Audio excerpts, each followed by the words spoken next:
Most people think LA's story begins with Hollywood. It doesn't.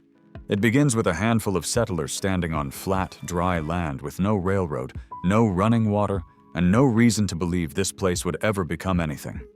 Then, in about 40 years, it became everything. I used AI to show you how Los Angeles grew from a forgotten frontier outpost into the city that the world would eventually come looking for. Let's get into it. The city before it was American. 1781 to 1869. Los Angeles did not start as an American idea. In 1781, the Spanish governor of California, Felipe de Neve, dispatched 44 settlers on a nearly 1,000-mile journey north from the Mexican provinces of Sinaloa and Sonora. On September 4th, 1781, they arrived at the banks of the Los Angeles River and founded a farming settlement. They called it El Pueblo de Nuestra Señora la Reina de Los Angeles de Porciúncula. The land was already home to the Tongva people, who had lived in the basin for thousands of years.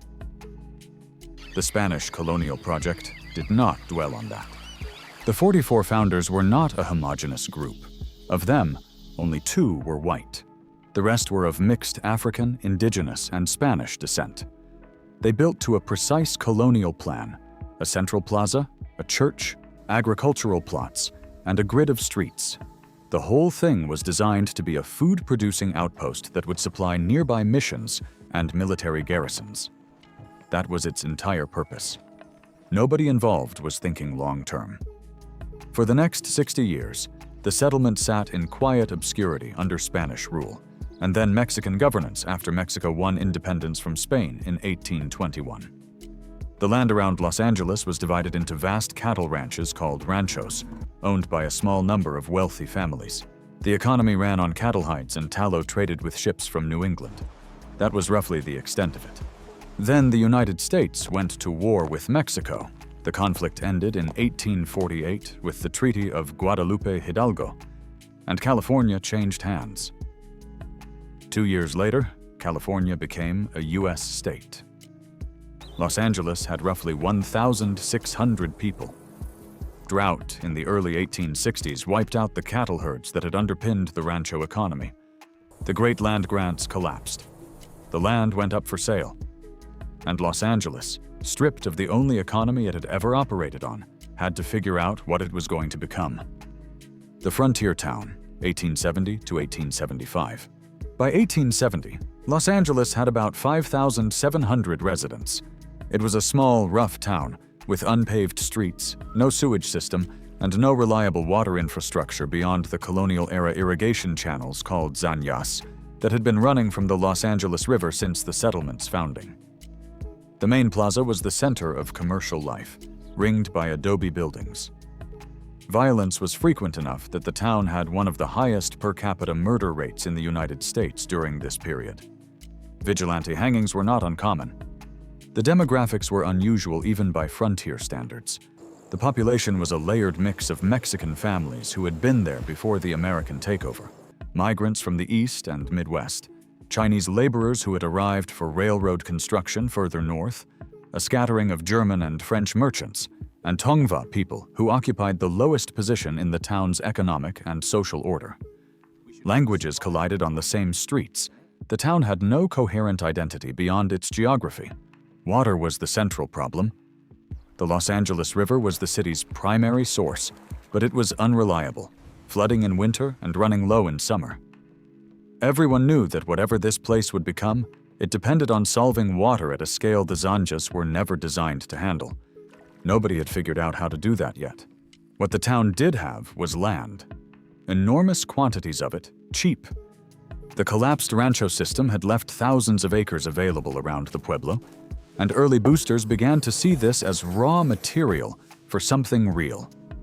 If people could be convinced to come, the land had value. The challenge was getting people there. The railroad arrives, 1876 to 1887. The Southern Pacific Railroad reached Los Angeles in 1876. The moment the tracks arrived, the city's trajectory changed. Before the railroad, getting to Los Angeles from the eastern United States meant a months-long sea voyage or an overland crossing through desert and mountain. The city existed at the end of a road almost nobody could practically travel.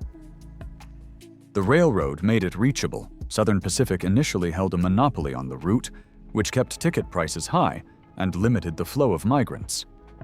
Then, in 1885, the Atchison, Topeka, and Santa Fe Railway completed a competing line into the city, and a full-scale price war broke out between the two companies. On March 6, 1887, the fare from Kansas City to Los Angeles hit $1 for a single day on a journey of 1,800 miles. That is not a typo. During the price war, fares stayed as low as $5 for extended periods, down from a standard of over $100. When the cost of crossing the continent fell to almost nothing, ordinary working families from the Midwest could actually afford to do it. They came by the thousands. By 1890, the population of Los Angeles had reached over 50,000. It was the biggest population surge of any American city in the country's history up to that point. The railroad did not just bring people. It created a physical infrastructure for commerce the city had never had. Citrus growers in the San Gabriel Valley, who had been farming oranges and lemons for local consumption with no way to ship them farther, suddenly had access to national markets. The California orange, refrigerated in rail cars and delivered fresh to tables in Chicago and New York, became an agricultural export that would define Southern California's economy for the next 3 decades. The rail companies understood that agricultural success meant freight revenue, so they actively promoted Southern California as a paradise for farming. They printed pamphlets, they organized excursions, they built the mythology of Southern California weather and soil, and sent it east before most Americans had ever seriously heard of the place. Land speculation followed immediately. New towns were platted across the Los Angeles basin at a furious rate. Some survived and grew. Others existed briefly as names on a map and then vanished. The boom peaked in 1887 and collapsed sharply in 1888 as speculation outran reality. But when the dust settled, Los Angeles had a functioning railroad connection to the rest of the country, an established agricultural economy, and a population several times larger than it had been a decade before. Water, infrastructure, and the shape of a real city, 1880s to 1900s. A city of 150,000 people cannot run on colonial-era or irrigation ditches. In the 1880s and 1890s, Los Angeles began building the physical infrastructure of something that actually looked like a real urban center. Electric streetcar lines, many of them operated by Henry Huntington's Pacific Electric Railway, spread out from downtown in every direction. The red cars, as they became known, connected Los Angeles to Pasadena, Long Beach, Santa Monica, and dozens of smaller communities across the basin. In most American cities of the era, workers lived close to where they worked because they had no way to travel any distance in a reasonable amount of time. In Los Angeles, the streetcar network made dispersal possible. People could live miles from downtown and still get to work. The city spread sideways instead of growing upward, a pattern that would permanently define its character. Downtown Los Angeles in this period was building the physical structures of a real urban center. The Bradbury Building, completed in 1893, the new City Hall, hotels along Spring Street, banks forming a financial district. The population passed 100,000 by 1900. It passed 300,000 by 1910. The city was not just growing, it was accelerating. But it still had a water problem. The Los Angeles River alone was never going to be enough, and city water engineer William Mulholland knew it. Through a combination of federal land maneuvers and water rights negotiations that the farmers of the Owens Valley, 230 miles north across the Sierra Nevada, would later describe in far harsher terms, the city secured rights to the Owens River. Construction on the Los Angeles Aqueduct began in 1908, with thousands of workers digging through desert and mountain for 5 years. The city was not waiting for the water to grow. But when it arrived in 1913, there was suddenly enough water to sustain a city 3 times the size of what already existed. Oil, 1892 to 1910. In the fall of 1892, a broke prospector named Edward Doheny spotted a cart in downtown Los Angeles with black tar on its wheels. He asked the driver where it came from. The driver pointed northeast, toward the area south of what is now Echo Park. Doheny tracked down his old mining partner Charles Canfield, borrowed $400, and the two men leased a plot near Glendale Boulevard and 2nd Street, not far from present-day Dodger Stadium. They dug by hand first, using picks, shovels, and a windlass. When the hole reached 155 feet, Doheny fashioned a makeshift drill from a sharpened eucalyptus trunk. The well was completed in 1893 at a depth of 225 feet and came in at 40 barrels of oil a day.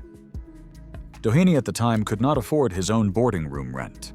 Within 2 years of that first strike, 80 producing wells were operating in the blocks surrounding the discovery site. Los Angeles had an oil field. The oil coming out of Los Angeles was heavier than the Pennsylvania crude the American industry had been built on.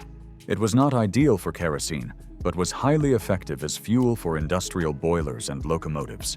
Doheny and Canfield personally persuaded the Santa Fe Railroad to convert its engines from coal to California fuel oil, which opened up an enormous buyer. California became the top oil-producing state in the country in the early 1900s, with the Los Angeles Basin at the center of it. The derricks spread across the city in a way that surprised almost everyone. Residential streets became industrial zones overnight, fires were common, oil seeped into basements. Residents who had bought lots expecting quiet homes found themselves in the middle of an extraction zone with no warning and limited recourse. But the wealth this generated moved directly into the city.